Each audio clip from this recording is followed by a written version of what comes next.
एक शहर में दो मित्र रहते थे।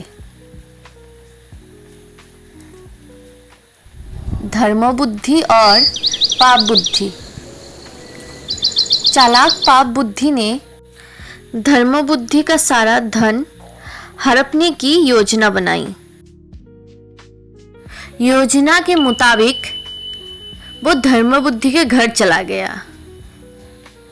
उसने कहा, दोस्त, मुझे लग रहा है कि अपना सारा धन अपने घर पे रखना सुरक्षित नहीं होगा। हम अपना धन जंगल में किसी गुप्त स्थान पर गाड़ देते हैं। जब कभी हमें धन की आवश्यकता होगी, हम जाकर निकाल लाएंगे। धर्म बुद्धि सहमत हो गया।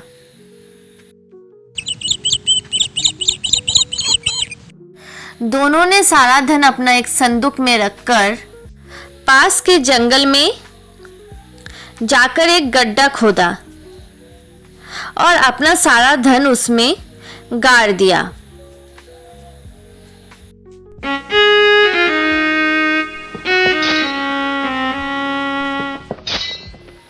उफ,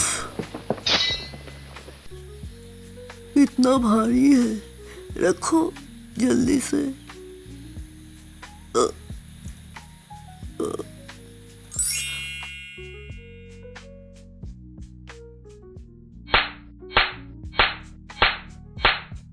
चलो धर्म बुद्धि, कम से कम एक टेंशन से तो हम लोग मुक्त हो गए।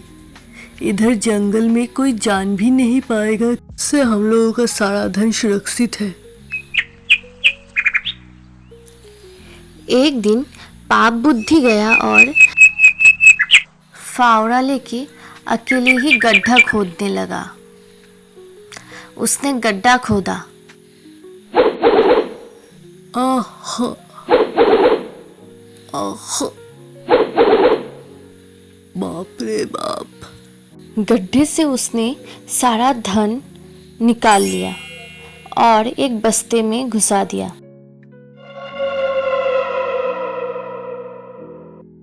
कल मैं धर्म बुद्धि के पास जाऊंगा और बोलूंगा कि मुझे कुछ धन की आवश्यकता है, इसलिए साथ चलकर जंगल से धन निकाल लाते हैं। जब दोनों जंगल में पहुंचे तो उन्होंने पाया कि गड्ढा तो खाली है, संदूक भी खाली। पाप बुद्धि ने जोर जोर से रोते हुए कहने लगा, धर्म बुद्धि, तुमने सारा धन चुरा लिया। उसमें आधा हिस्सा तो मेरा भी था, मेरा हिस्सा वापस करो। हालांकि धर्म बुद्धि ने फौरन इनकार कर दिया। पाप बुद्धि नहीं माना और उस पर लगातार आरोप लगाता रहा। दोनों का झगड़ा अदालत पहुंचा।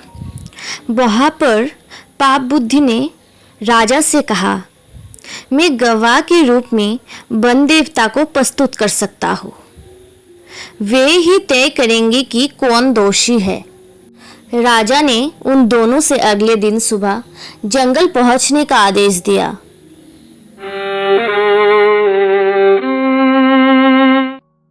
पाप बुद्धि घर गया और अपने पिता से बोला, पिताजी, मैंने धर्म बुद्धि का सारा धन चुरा लिया है। मामला अदालत में है। अगर आप सहायता करें तो मुकदमा जीत सकता हूँ मैं। आप जाइए और पेड़ का खोखले तने में छिप जाइए। कल सुबह जब राजा वहां पहुंचेगा तो मैं आपसे सच्चाई पूछूंगा। आप कह देना धर्म बुद्धि ही चोर है। पिता को पाप बुद्धि के षड्यंत्र में शामिल होने में झिझक हो रही थी, लेकिन अपने बेटे के प्यार की वजह से वो आखिरकार राजी हो गए। अगले दिन जब धर्म बुद्धि और राजा के सामने पाप बुद्धि पेड़ के पास गया और चिल्लाकर बोला, हे वन देवता, आप गवाह हैं, आप ही बताएं हम दोनों में से दोषी कौन है। पेड़ के खोखले तने में छिपा पिता ने जवाब दिया, धर्म बुद्धि ने ही चुराया है धन। धर्म बुद्धि को संदेह हो गया। उसने पेड़ के खोखले तने में घास फूस भर दिया और उसमें एक आग का चिंगारी डाल दी। पापा, ओ पापा, पापा निकलो, निकलो पापा, निकलो। आग जली तो पिता पेड़ से निकल गए।